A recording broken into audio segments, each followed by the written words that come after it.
Definitely humbling and a blessing to have all of the people that came out today for the Rally for Awareness of the 583 missing and murdered Aboriginal women. And I also wanted to say that a message for everyone, we need to be definitely aware and we cannot forget what has happened in the past, and we definitely have to be aware of what's happening right now in the present so that we can stop it from continuing in the future. We're here doing a rally for the 583 missing and murdered women, Aboriginal women in Canada. I'd like to ask you personally, what would you do if it was your sister or mother that was missing or murdered? Would you want questions answered? I would. These women have been excused from society as an irrelevant issue. With our efforts today, we wish to distribute information and create consciousness about those women. It is our duty as Canadians to take a look at the tragedy that is happening in our own backyard. Nearly 600 missing and murdered souls screams a level of indecency I was not prepared to understand. So here I am, faced with this haunting question.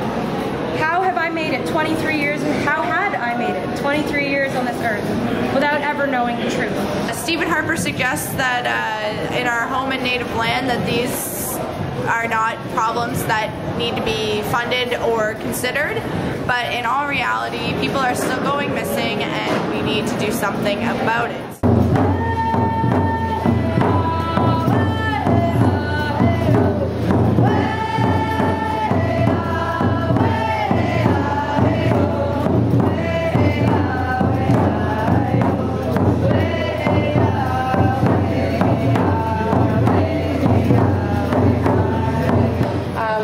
Explain to you before I started talking about murdered and missing Aboriginal women. I just wanted to tell you first of all about who we are.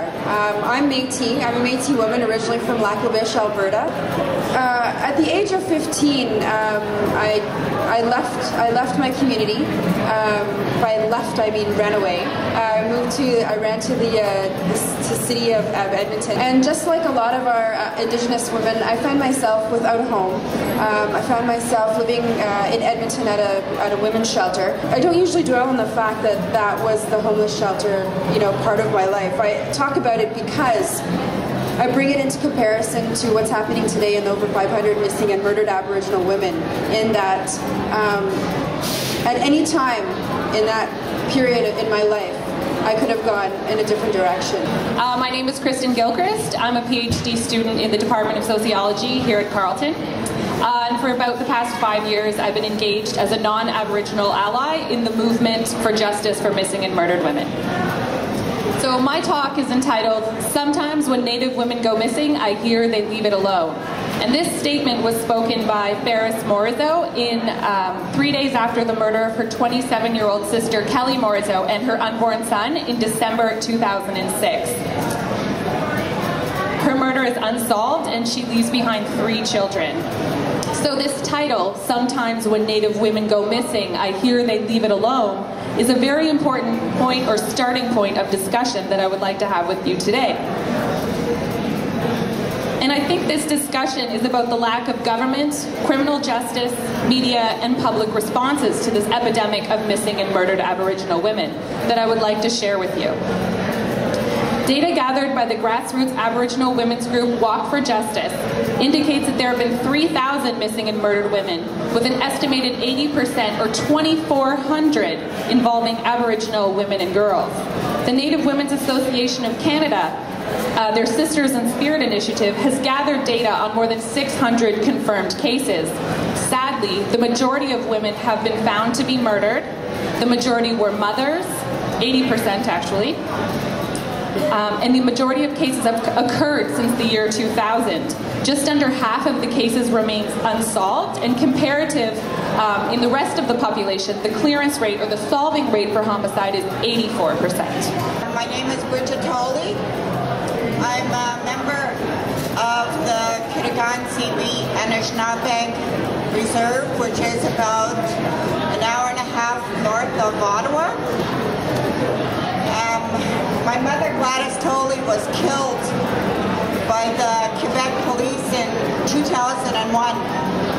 And I have been working on an independent investigation for approximately 9 years now.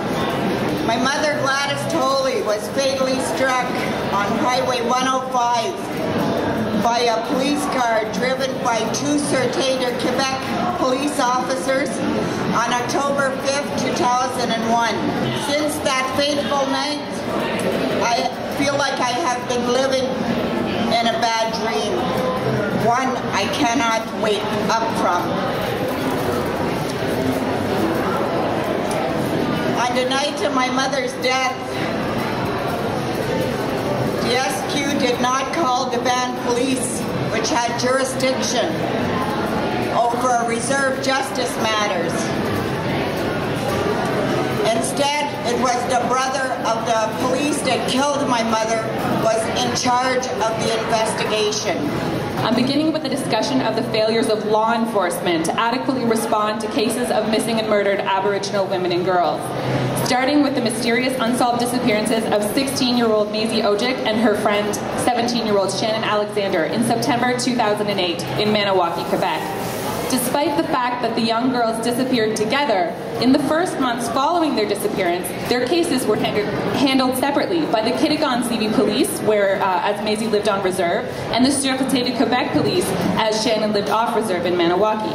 This decision complicated the investigation in many ways, and arguably during its most critical point at the beginning. There have been vocal criticisms of the Sûreté de Quebec and the Kitigan-Zibi police for not handling the cases together in the first place, for allowing jurisdictional issues to excuse inferior investigation, and for jumping to the conclusion that the young women ran away, even though both girls' belongings, including their clothes, identification, wallets, and cash, were all left behind. It was a long, hard journey because I had so many questions, but little answers. Nobody wanted to answer me. Still today, 10 years later, still no answers from the people that killed my mother. Neither of the three forces. And it was sad because one of these forces were my own native police, which I thought would help me, and they didn't. This was one big cover-up. In those years of bearing children and going to school at the same time, I learned how to dance. I picked up art. When I went back this summer to meet my dad, he had said that my grandmother used to dance, that she was an artist, and named all of these wonderful things about her. And I asked what had happened to her, and how come, why don't I know her? Why isn't she in my life? And he said that when she was about 42, she was quite young. She had suffered the fate of what the campaign that we see now, which is the missing and murdered Aboriginal women, and she was found in her house soaking wet, and nobody knows what happened, and sort of seemed like nobody cared. Many of you are well aware of the troubles of the media coverage that we saw in the murders committed by Robert Pickton against the women in the downtown east side. By this I mean depicting more than 65 missing and murdered women using their mugshots, which implies that they are criminals first and victims second. Similar issues have emerged in the coverage of the Highway of Tears in northern British Columbia, where many Aboriginal women have disappeared and been murdered over the past few decades. The focus on the news media in these cases is often on the young women themselves, who are considered high risk because they were hitchhiking, while at the same time these stories completely erase or ignore why women were forced to hitchhike in the first place, due to the fact that they're in quite rural areas, so in order to go to work, to school, to visit family members, this is something that they do in the absence of having safe or adequate personal or public transportation. And one of the responses of the police in the Highway of Tears was to erect a billboard that said, "Don't hitchhike, it isn't worth it, sister," which I find deeply problematic. But these types of victim-blaming discourses are going on in our own local community.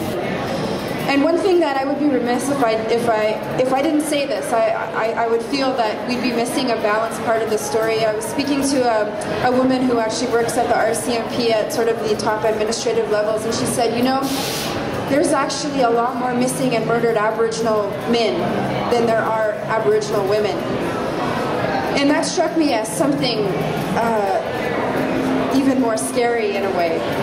And I think about where our Aboriginal men, and I think about where the balance is. And I think that although my children, my daughters, myself, my grandmother being a victim of these issues, I think about the balance in terms of where we're missing our women, but we're missing our men too.